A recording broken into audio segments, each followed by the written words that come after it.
大家好，我是潇洒的人类。今天来分享一下鹦鹉挑食怎么办。宠物鸟为什么会慢慢掉颜色？为什么家养鸟的颜色不如野外的好看？以及我们如何应对这种情况。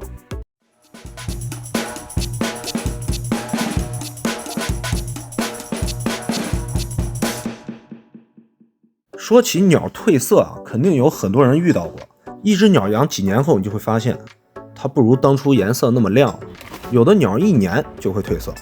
其实这个问题和饲料、运动量以及光照，还有鸟的心情有着很大的关系。解决了食水问题，鸟儿身心健康，微量元素摄入均衡，自然颜色就漂亮。所以呢，今天这个视频我相信能帮助大家解决很多问题，也能解释很多问题。如果朋友们有不同的意见或者见解，欢迎一起讨论。我们就先说说饲料选择的问题吧，是广大网友遇到最多的，也是最基础的问题，相当的重要。俗话说病从口入，一点也不假。鸟类也是这样。谈论饲料之前，我先帮大家整理一下思路。每只鸟都有个体差异，不是别人这么养没问题，你也能这么养。细节是你看不到的，环境也是不一样的，每只鸟缺少的东西也不一样。光照时间、时长、温度、湿度，人家鸟笼子里空间大，也有鸟喜欢的玩具，有足够的运动量，人家鸟吃的花样多等等。其实说了这么多意思就是你不要去模仿哪位高手，因为你根本模仿不来。温湿度、光照、空间等等因素问题太多了，怎么办？我们只能做到以不变应万变，任何事情都是一样的。先了解鹦鹉本身的生长规律，这也是饲养宠物之前需要做的功课。假如你没有思路，没有关系，慢慢整理，不要着急，这需要累积，直到哪天你有了自己比较合适的一套理论。任何人只能给你传输经验，具体怎么操作只能靠你自己，因为我们没有办法通过你的描述来判断鸟的情况，除非你记录得很详细，就和我们住院一样，所有的指标和表现都有记录，这时候医生看了才会给一套适合的治疗方案或者解决办法。其实说了这么多废话，你应该能明白，我是想让大家从根本去了解，从根本上解决问题，而不是头痛医头，脚痛医脚。今天我们只讨论吃，我们就需要了解鸟类的饮食结构。我还是用牡丹鹦鹉来举例，了解完这个案例，饲养其他鸟类也不在话下，因为道理是一样的。好，下面我们给牡丹鹦鹉算一卦。牡丹鹦鹉在野外的生存环境是这样的。有人会问，为什么要去关注野生环境呢？我们现在养的不都是人工的吗？我们关注野外的环境的目的是为了提升鹦鹉的生活质量，不能到了家里还不如野外的条件好。就算它活得不舒服，也不能很直接的跟你讲吧。所以我们在家里饲养牡丹鹦鹉的话，最低标准都要创造的比野外的条件要好。温湿度不是最大的问题，最大的问题还是在吃上面。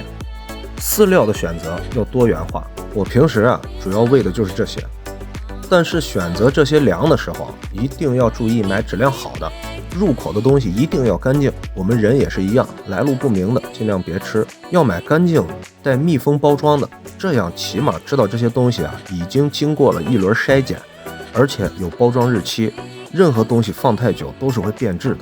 以上这些相当于家常便饭，仅能保证鸟饿不死。我们每天都要准备一些果蔬，分给鸟的一定是新鲜的，可不是说烂的咱们不吃的蔬菜和果子，咱们都不吃了，也就别给鸟吃了，节省不在这儿体现，对吧？你饲养的是宠物鸟，可不是家禽，这一点一定要分清楚。它们每天至少2个时间段能吃到新鲜的果蔬。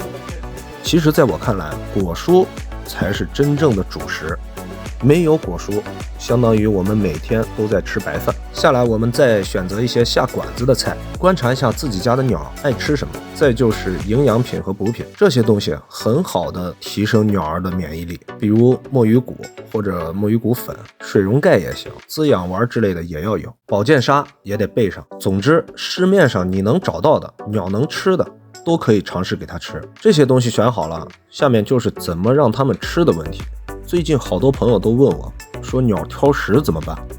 我的鸟其实也挑食，我用的办法和这个对付我儿子的办法是一样，把饲料加工一下，做的合它的胃口。先看看是不是喂的菜不新鲜，因为鹦鹉喜欢吃嫩一点或者脆一点的蔬菜和水果，有很多时候它们会将水果和蔬菜里面的水分吸走，嚼2下就吐了，其实这也算是吃了。最麻烦的就是压根看都不看一眼，如果吃滋养丸也行，关键是连滋养丸也不吃，这时候就不能让它们再挑了。这也是家养鸟掉颜色的主要原因，我们想办法让它吃，如果再舍不得管教的话，那就是害了它。随后它不仅会掉色，还会导致营养不良。其实褪色就是营养不良的一种表现，所以我们要做的就是让它们尝试不同的蔬菜，总有一款适合它。先要做的就是换饲料的品牌，或者换一家店铺购买。它可能不喜欢吃这一家的粮食，我之前遇到过这种情况，同样带包装的粮食，同样是梳子或者是滋养丸，我感觉质量差不多，但是他只吃其中一家。关于蔬菜也很简单，大的吃不了就试着切碎，给菜叶子涂上鹦鹉奶粉，然后饿半天，喂的时候只给它吃蔬菜。蔬菜你慢慢试，基本都吃。鸟类体内都有一种酶，会将吃进去的这个色素转换成自身色素，所以水果不但补充维生素，还有增色的功效。我试过用菜泥或者滋养丸打成泥，再加上墨鱼骨粉，再加上少量的这个细蜜粉或者蜂蜜，做成蛋小米，他们会吃得很好。这几样东西单独摆在他们面前，他们都不会去吃，但是混在一起加上鸡蛋和小米，他们就会去吃，这样可以让他们获得更多的微量元素。我甚至给鹦鹉喂过有机鱼粮，里面含有这个虾青素和胡萝卜素，我想试试看有没有改善，有结果了我会告诉你们。这些东西不是他们不吃，而是你做的不够香。还有一种办法也很有效，就是将这个五色梳子种在花盆里，或者家里有种花草的朋友，花草或者梳子长出嫩芽以后给他们吃的很不错，大家都可以试试，还有很多种方法都能尝试。这时候你可别问我他们在野外吃什么，哪里有这么多好吃的，在野外他们不都活了吗？我告诉你，野生的鸟没有人工的寿命长，除了天敌以外，它们很多都是病死的，所以在吃上面需要费点功夫，尽量尝试不同且多样的食物。你只要知道它们不能吃什么就行了，只要是能吃的尽量都让他们试试，绝对不能只吃一种食物。我身边还有玩这个吱吱文鸟的这个朋友，也是同样的问题，第2年腹部就会由黄色变成白色，也是因为营养不良。说营养不良可能有些不恰当，总之就是缺少微量元素。生长环境呀，是鹦鹉健康的另一个关键要素，所以鸟笼不仅要放在通风的位置，还要看鸟的表现，它喜不喜欢待在这个地方。冬天要注意不要放在窗口，温差不要太大，谁也受不了。要通风，不能热，不能冻，这需要你自己掌握。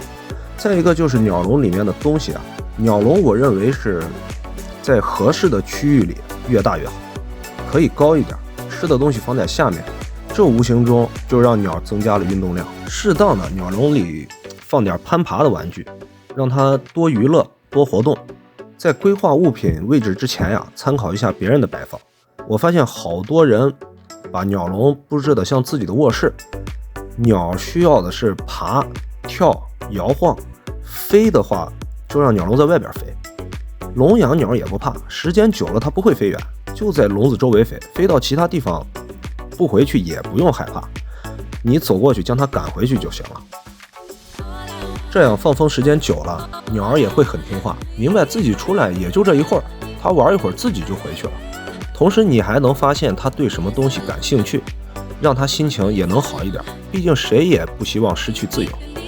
今天讨论的就是牡丹鹦鹉的食水和生活环境，其他鸟类一样，了解鹦鹉的饮食结构很重要，一定要从根本上去解决问题。这期视频是我养鸟的一点点小心得，欢迎大家一起讨论关于花鸟鱼虫的问题。今天就到这里吧，我们下周见，拜拜。